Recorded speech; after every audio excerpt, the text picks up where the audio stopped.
For those of you who don't know me, my name's Craig Roberts. I work for Fably. I was one of the kind of early employees, part of the founding team. It's quite a bit of a surreal moment actually standing here because sort of 15 months ago, we were down the road working out of Adil's flat, the three of us, and this didn't exist. This was a bit of a dream. So yeah, a bit of a surreal moment. So thank you very much for coming out here. I know a lot of you guys are newbies, so you're keen to learn the business, which is fantastic. A lot of you guys, Glenn, Sanjay, I know you guys know your stuff. So again, thank you very much for making the time to come down and networking and getting to know each other. So absolutely fantastic. So obviously, Matt and Chris have touched a lot on the sort of introduction to the business of selling T-shirts online and custom apparel. And then Chris has obviously gone into the more high-level targeting stuff, which is I've learned a lot today. I'm sure you guys have as well. So I'm going to talk more about Europe. So you've learned, how to sell in terms of how to target and pick your niches and things like that. And I'm going to talk on Europe, like where to sell. So Europe is a relatively new market for this. Teespring has kind of led the way in the North American market, and Fably is kind of leading the way in the European market. So I'm going to kind of just introduce you guys to selling in Europe, talk about some of the nuances of selling in Europe, things to look out for, all sorts of good stuff like that. So Europe, fantastic continent. Obviously, we're located today. When it's sunny, it's nice. Just, can I raise a hands? Can you raise your hands if you're from Europe or live in Europe currently?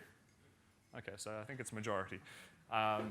So, for you guys, you might know a lot of the stuff. Hopefully there's some little hidden gems in there, kind of get you thinking a little bit more about, targeting your home countries or places that I think that's a struggle for people outside of Europe. They don't necessarily know the culture or, the little nuances that people might buy.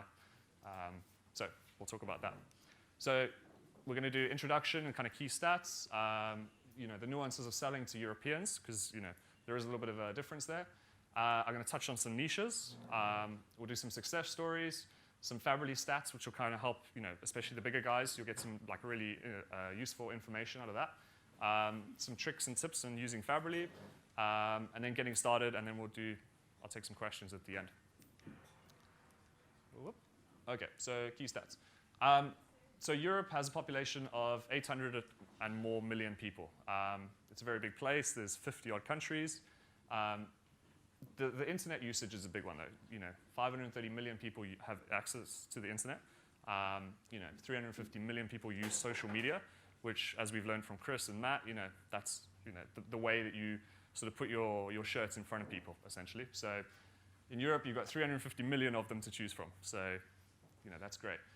250 million people are sort of active online shoppers, which is even better because they've kind of warmed up to this, this whole thing of shopping online. They're used to it. They're not scared to get those credit cards out. So that's great. Things to note in Europe, one of the tricky things is languages. In the EU, there's 23 official languages, which makes things a little bit more interesting. English is widely spoken, though. So, everybody here, I imagine, speaks English, because else you wouldn't be understanding what I'm saying. So 16% of the EU population actually speak it as sort of the mother tongue, and then 47-odd%, can have a conversation. So I'm sure it's even higher that actually would understand, something that's on your T-shirt, And there's a little map. Sorry, it's a little bit blurry, but, all the different languages that are spoken in each country. So I'll share that out on social media later so you guys can have a look on the Facebook group. Currencies and economics, that's quite an interesting situation in Europe. Again, not very straightforward. We have 28 different currencies. Euro is by far the most popular one. There's something like 338 million people use the euro. So, if you're thinking of targeting a country, use the euro. The euro is very widely used here. So, setting your prices and things like that, just keep that in mind. And then VAT. VAT is something that kind of people aren't so sure about. I mean, a lot of you know what VAT is. It stands for very annoying tax, or value-added tax, as it is. It ranges between 19 and sort of 25% in Europe. In the UK, it's 20%. So that's, that goes on to the prices. So just kind of worth keeping in mind. But most European people, when they're shopping online, they're used to paying in VAT. So it's not a big problem here. So in the green there on the map, you can see that's the Eurozone. So that's where, euros are used predominantly.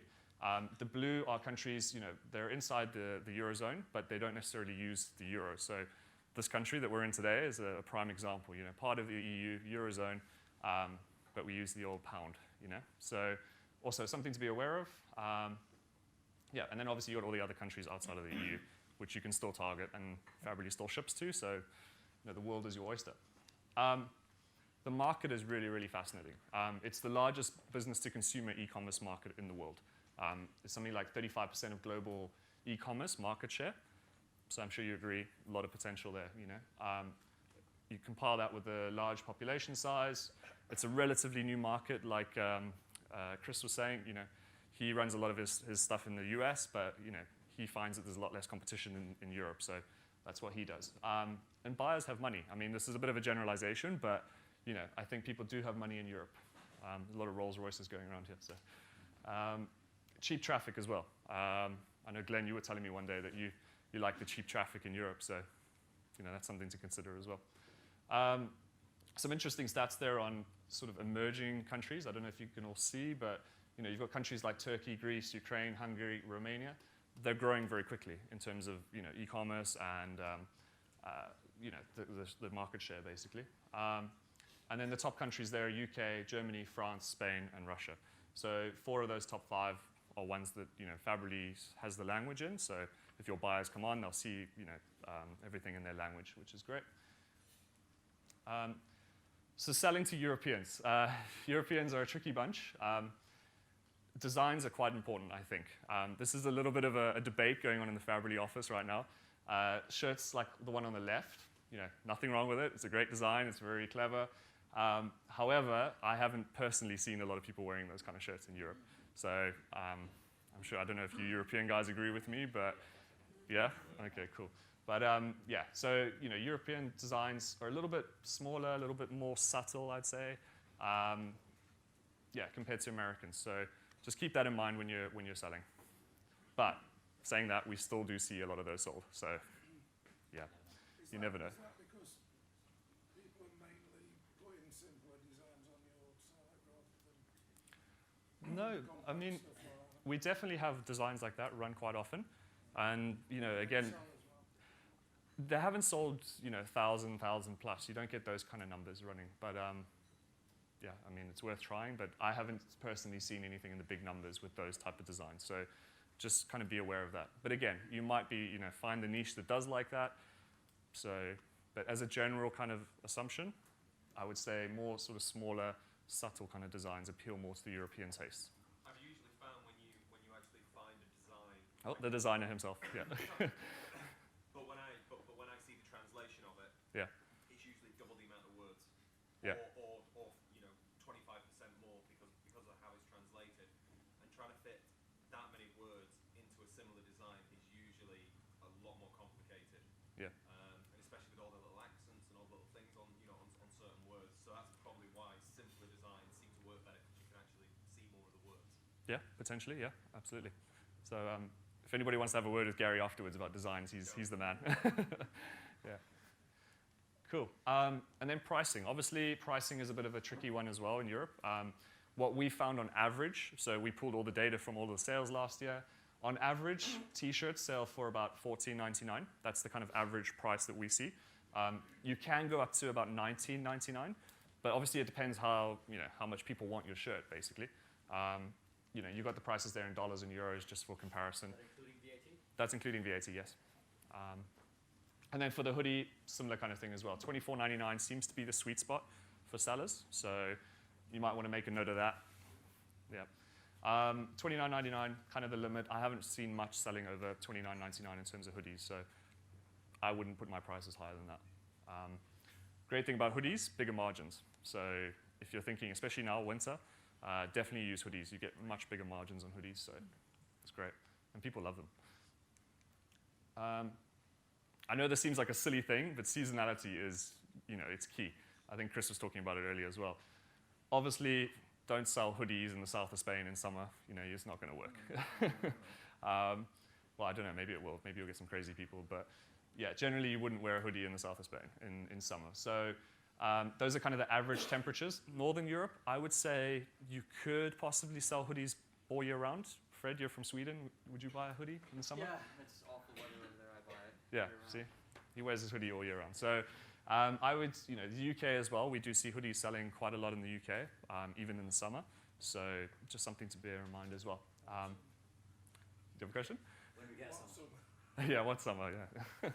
Apparently it's around July, August sometime. Yeah. Cool. And then tees and tank tops, they do actually quite well as well. So even if you're targeting, the UK, sometimes we have some sunny days and it gets quite warm. Tank tops and tees, maybe people are going on holiday, they'll take them with them. So the complexities of targeting in Europe. Essentially, you have 50-odd countries to select. It's not like targeting the States where it's one country, one language. Here you have to kind of really define the country that you want to target and the language. So you just have to consider that. And then also the multiple currencies, So if you're targeting Germany, for instance, you want to do it in German with maybe a German description, so change the language a little bit. And then also put it in euros, obviously. Make sure, it's 14.99 euros or whatever it is. But the great thing about Europe is the traffic costs are a little bit cheaper. So, your ROI tends to kind of make up for that. Okay, so niches. This is the one I suppose everybody kind of wants to hear about is what are the niches that work in Europe? The simple answer is a lot of things work. It's very hard to say, like one thing works because we actually see pretty much everything work, from occupations to, sort of people that are in the military, people that want to show like which country they're from, people who like dogs, like whippets, I think it was, people who, have hobbies like dancers and whatnot. Yeah. Is that one of yours? There's a funny one in the bottom left in German. I think it says, "Don't mess with a postman. We know where you live." That's quite good, Italian firemen, German BMW car enthusiasts, French motorcycle grandfathers. It's a thing. Chubby bearded people with tattoos. So basically, honestly, so many different things work. It's worth trying. Obviously there are the kind of niches that work in the States and in Europe. Especially like the name campaigns, year campaigns were fantastic. It's a bit tricky to do those now with Facebook, but all of the other things that you see working in other places, try them out. Try them out in Europe. Which brings me on to my next slide is, things that can work is previous winners. So a lot of the guys, the experienced sellers would know, that one in the top right, it's aimed at nurses, cute enough to start your heart. That did really, really well in the States. And it did actually quite well in the UK as well. Haven't seen people take that kind of theme to other countries yet. So, that's brilliant. There's really untapped sports and hobby niches here as well. A lot of the, baseball's not so big here, but rugby is, and cricket, and croquet, or rowing, or archery, whatever. Like all of these other, yeah, exactly. All of these other like kind of different hobbies and sports and interests that you have in the UK, in Germany, wherever you're from or whatever countries, you visit or know about, it's worth exploring those kind of untapped and hidden niches that other people don't know. Yes? Craig, do you get the same problem with trademark with football teams in the UK as they do with teams in the US? Yeah, so the question was, do we get the same problem with football teams, sort of copyright and trademark and things like that? The answer is yes. We manage it very carefully. So we actually check every single campaign that's launched.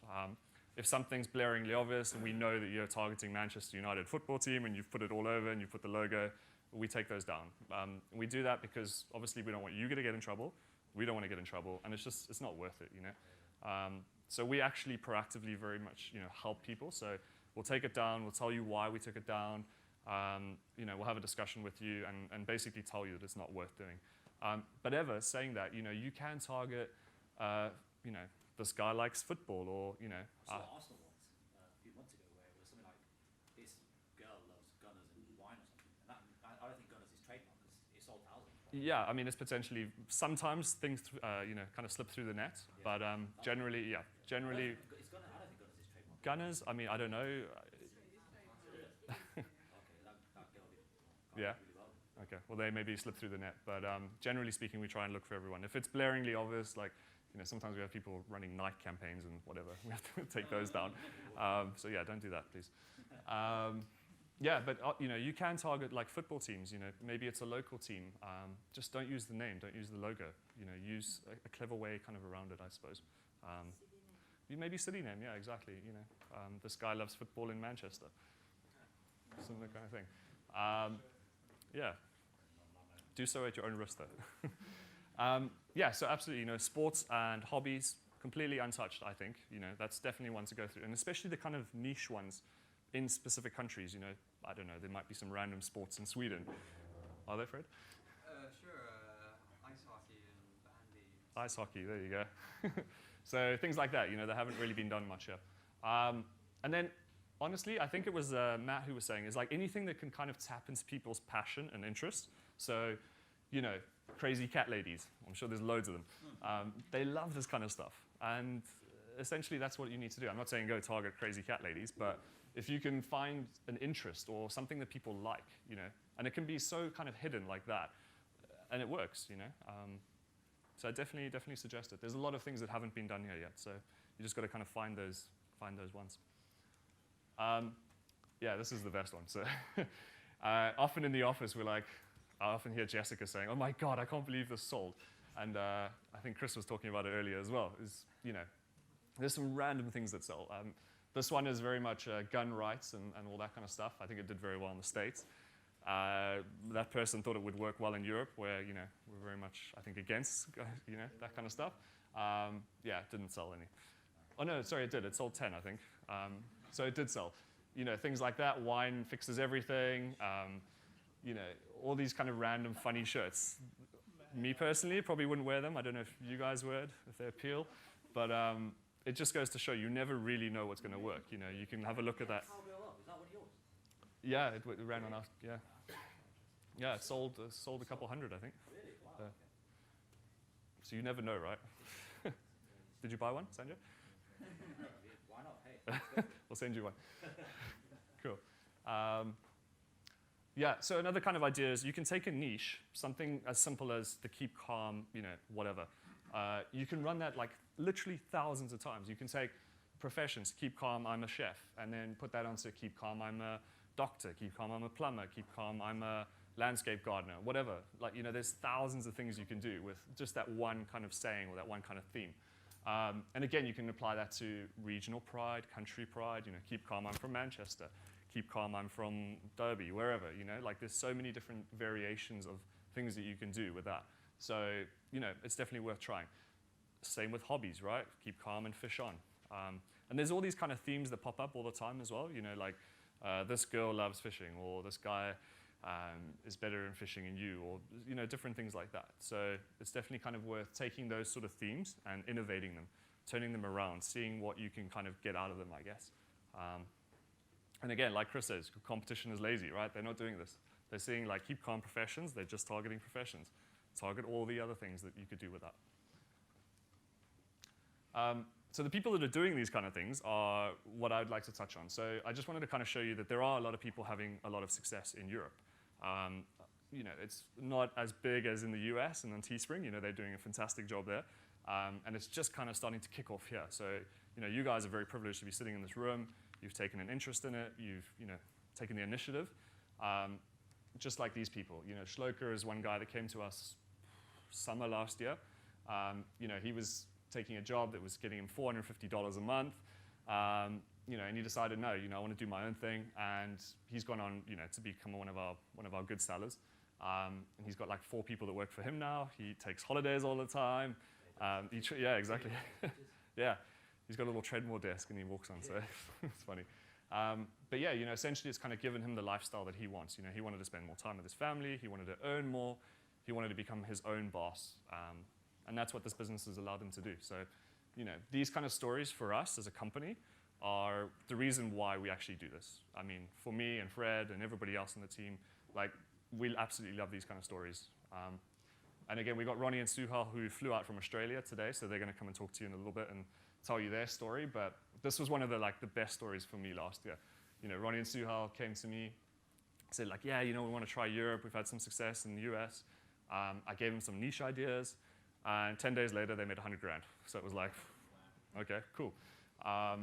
So they're going to tell you about their whole story. But and they wrote me a really nice letter saying thank you very much, and that really kind of touched. So yeah, Vivek as well, great guy. he had a lot of problems. You know, he was unemployed. He had a lot of debt. You know, he kind of just pushed through all of that and persevered, basically. And he did very, very well. You know, he's kind of turned his life around. He's gone back to making films, which is something he loves doing. He still runs some T-shirts on the side, and I think he has 2 guys who work for him that he kind of manages. But yeah, you know, essentially he's out there doing what he loves, and this business has allowed him to kind of do that. So hopefully the next success story could be you guys. You know, I would really, really like to see that. So, you know, please persevere and go ahead with that. So kind of going back onto the European market and the kind of growth that we're seeing and things that are happening here. Just to kind of give you an idea, in 2014 was when we kind of really started kicking off with internet marketers and people that are looking to sell kind of T-shirts online, you know, via Facebook. We, as a company, because of our sellers, grew 2,000% in 2014, which is pretty big, right? And that, again, it goes down to our success as part of, you know, it contributes because of your success. So if people aren't having success in Europe, then we're not growing and we're not getting those numbers. But we are getting those numbers, so it kind of just goes to show. 15 people made over $100,000 last year. Again, not rocket science. All the information is out there that you need. You just need to kind of take the initiative, really, and just do it. And at least 15 people have done that and scored, you know, really well. There's a lot of other people that have made, you know, not close to 100,000, but, you know, 50,000, 20,000, 30,000, supplementing their income, you know, part-time jobs or whatever. But it's a great way to make money. You know, our top 10 sellers, just to kind of give you an idea of the kind of work that they're doing, they're on average tipping 172 campaigns a year. So that was last year, which works out to roughly 4 a week. So you can kind of do the numbers of, like, you know, what your targets need to be. Do you have a question? Yeah, on that particular one, is that the number of campaigns they launched, the number of campaigns that were successful? That was successful. So top 10 sellers tipped 172. Yeah. So 172 successful campaigns in a year for each person. So if you divide that by 12, I think it works out to roughly 4 a week. Yeah. So yeah, that's the kind of thing that they're doing. You know, that's the kind of target. I think it's very important to set yourself maybe personal goals or personal targets. I was talking to Jamie earlier in the audience. He's, you know, someone who's, I think he had 17 failed campaigns. Where are you, Jamie? If you can just pop your hand up. Yeah, you know, he had 17 failed campaigns, first one tipped, and now he's kind of just ramping it up, right? Yeah. So, yeah, and again, we've grown from a company, you know, 3 people in Dill's living room to, you know, 40 plus people. I've got a bit of an international team here, and it's, you know, again, down to the success of our sellers, you know, because if you're not succeeding, we're not succeeding. So, you know, we work very closely with you guys. And then obviously the Teespring Fabrily acquisition, you know, absolutely fantastic. Teespring have, you know, seen a lot of potential in Europe, a lot of potential with Fabrily as well. So they decided, you know, let's team up and let's see what we can do. So that's what we've done. And things are going to get really, really exciting. I think, you know, this is only going to get bigger. So you guys kind of down on the ground floor now, you know, there's a lot of opportunity to work your way up with us. Some interesting stats, I think, for all of you guys, you know, especially the bigger sellers. The countries that we see, that we ship to. So this was the data that I pulled for 2014. Obviously, when we started Fabrily, you know, we were focused in the UK, but we knew that because of the nature of social media, you know, if somebody likes a shirt and shares a shirt with their friends, you know, that you almost need, you have to capture that order as well, and you need to be able to ship that order. So sort of from day one, we became an international company because we couldn't limit ourselves. You know, we couldn't put restrictions on our sellers where we can accept orders from and stuff like that. So, you know, we became this international company pretty much from day one, which is great because, you know, out of the 176 countries that we do ship to around the world, countries and territories, you know, it gets a little bit complicated. So yeah, we shipped to about 141 of those. So, you know, it's absolutely great.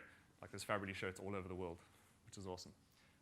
So yeah, UK, again, these stats are, it doesn't mean where all the buyers are necessarily. It just means where last year where sellers were selling predominantly. So, you know, UK, still I think a lot of potential.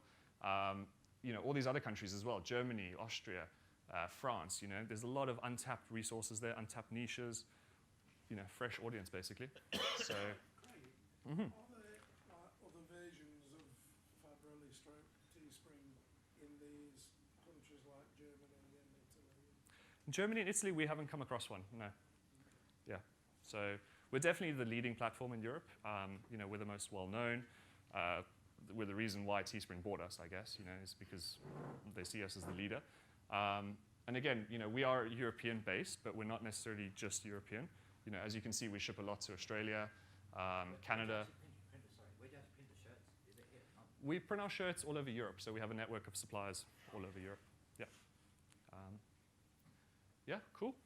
We also do standard and priority shipping. So if you look at a campaign page, you can go on and see, buyers basically have the option. They can choose standard delivery, cheap, or they can choose priority shipping, which is tracked as well. So we give them the option basically, which is nice because if someone's in a bit of a hurry to get their stuff, they can at least choose it, And then over Christmas as well, we do gift wrapping and stuff like that, so people can choose, to get a gift wrapped, which is great. So if somebody buys a shirt in Germany, is it printed in Germany? It depends.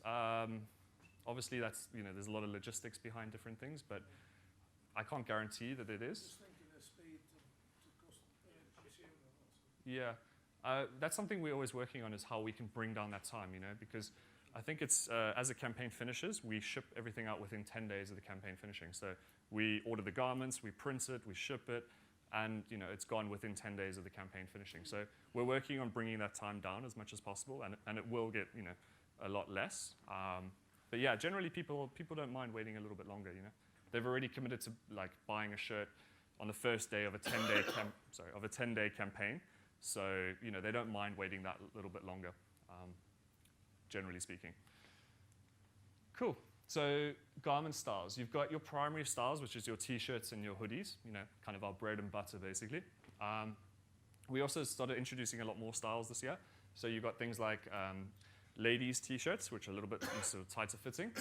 You've got your tank tops, which are great, your long sleeve t-shirts. You've got your V-neck t-shirts for men and ladies. Some people kind of just prefer that sort of style. And they sell really well as well. You've got all the breakdown of the garment types there.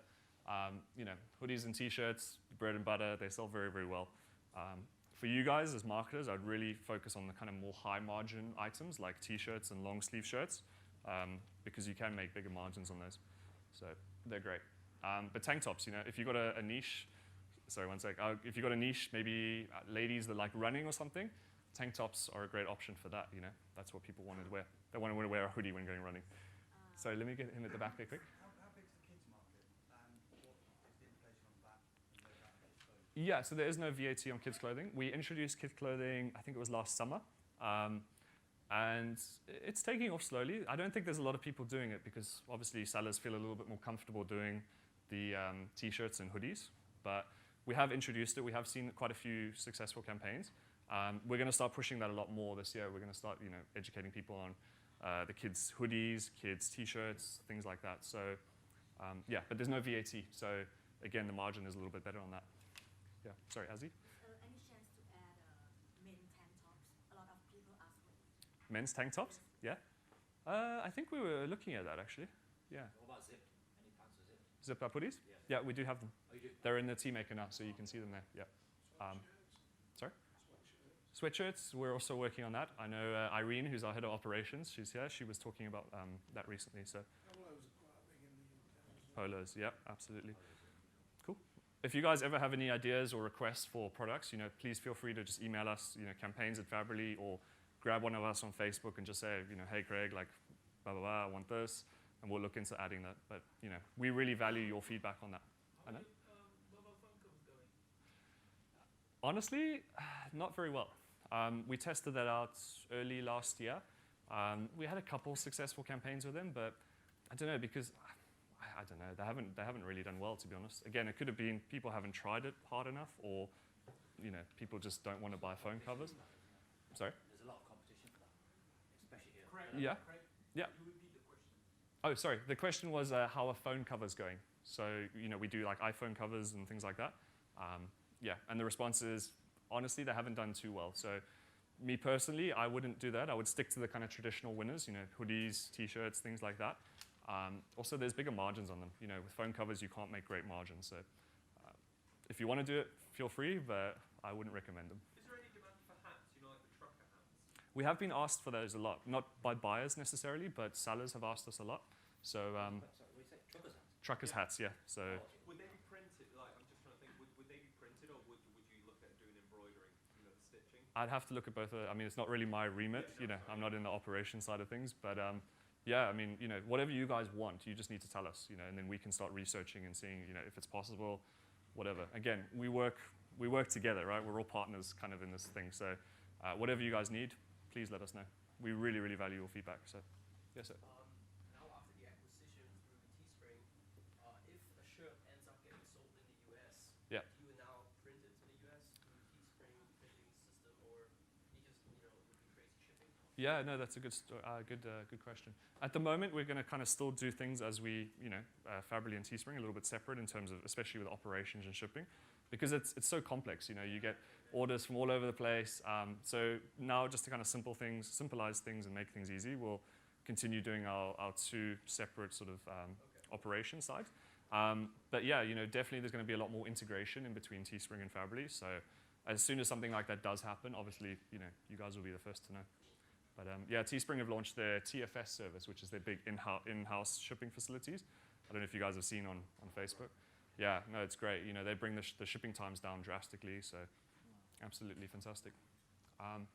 Yeah, just colors quickly I want to touch on. I don't know if you can all see in the bottom right there, but colors, it's funny this, because I saw this stat the other day, and black is by far, the most popular color, and then you've got, what's the other one? Navy, royal blue, purple, and red. So it seems to be kind of darker colors are the most popular colors. So just an FYI there, interesting stat. I found that self-fulfilling though, Yeah? because we all sell black. Yeah, People I suppose. buy what you sell 'em. I guess so, yeah. Or what the main image is, you have your first color that they see maybe on the campaign is the first one they buy. So Do you have a pink? Because we sell a lot of pink. In yeah, we have lots of pink. Yeah, we've got lots of different color, 50 shades of pink.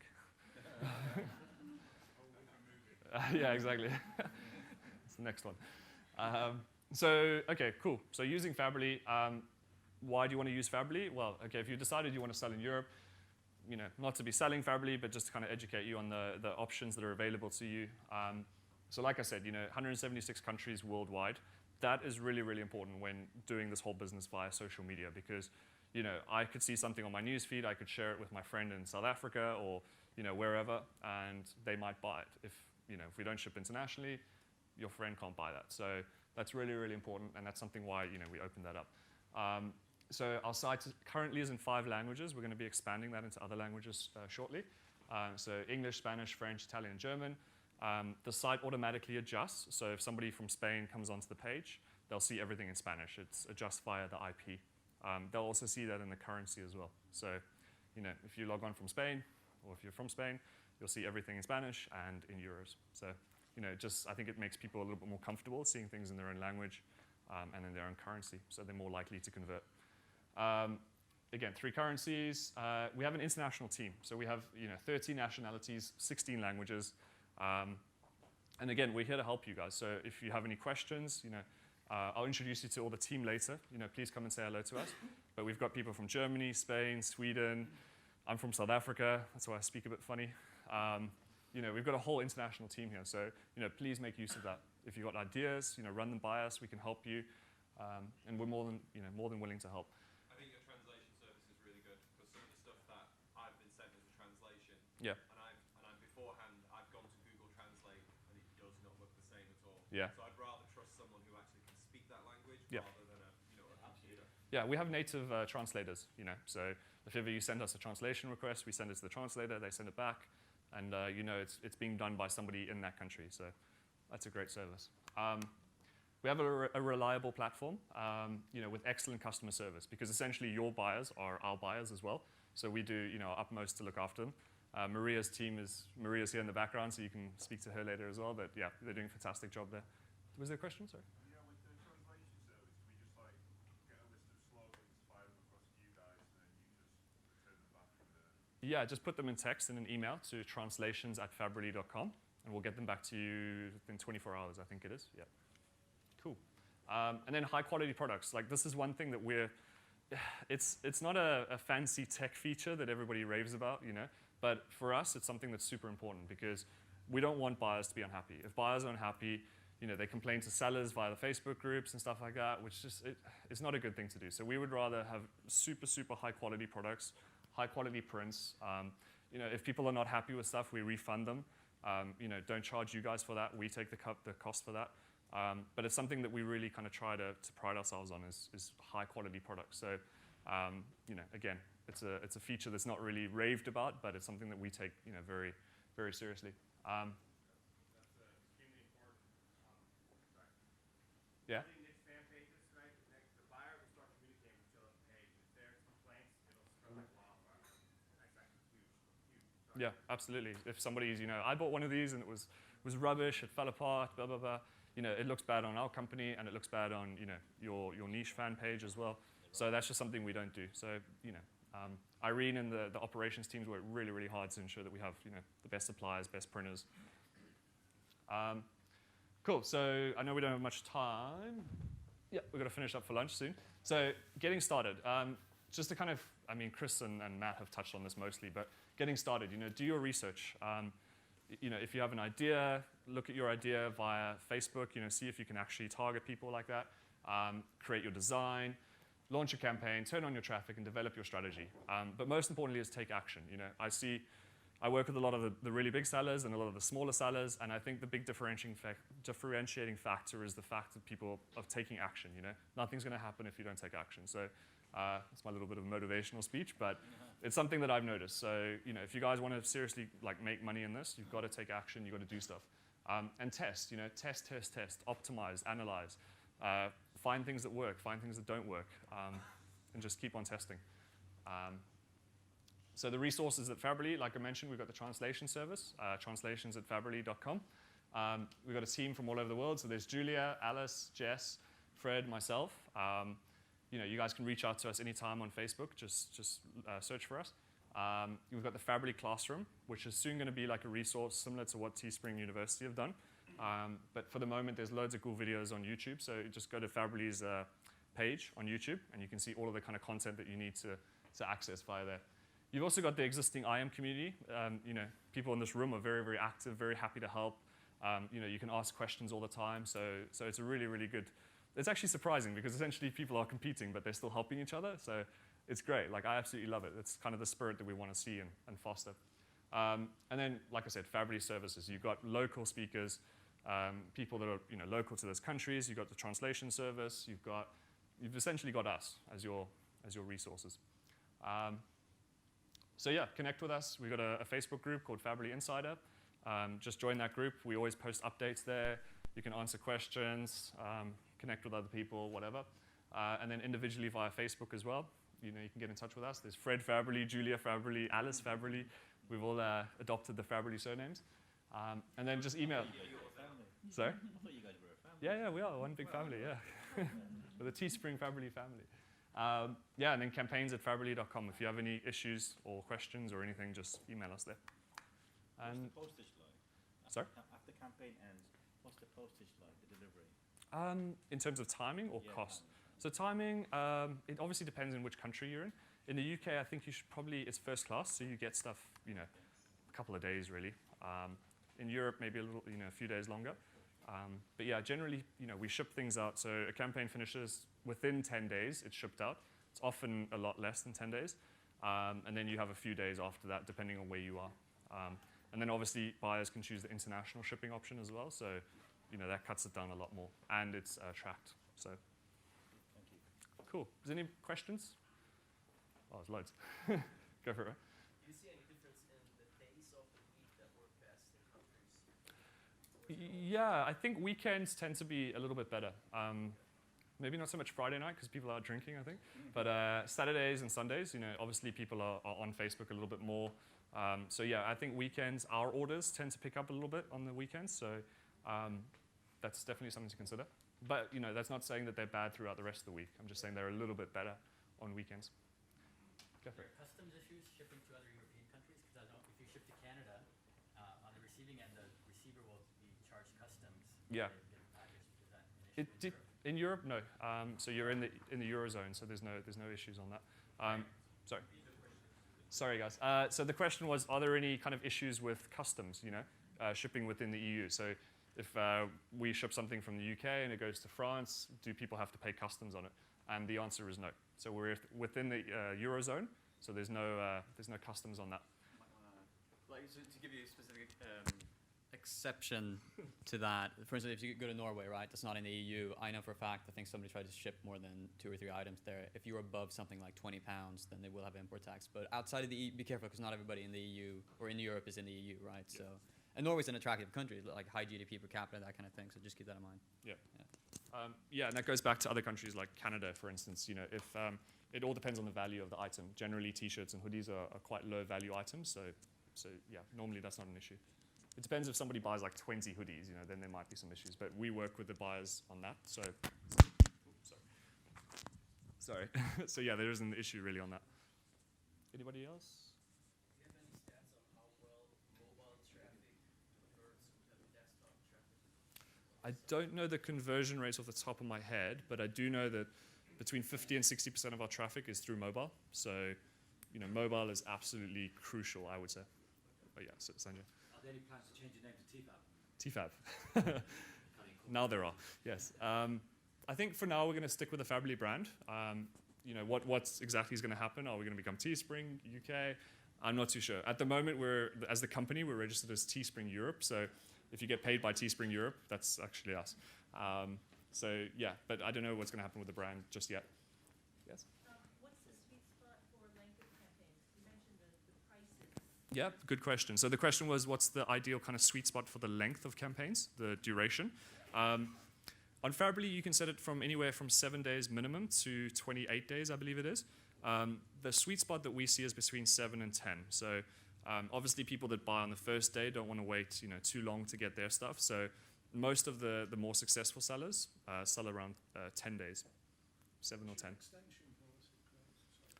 Extensions, we can extend campaigns on a kind of individual basis. So if you've got something that's doing really well and you want to kind of scale it up, just drop us an email and say, can we extend this?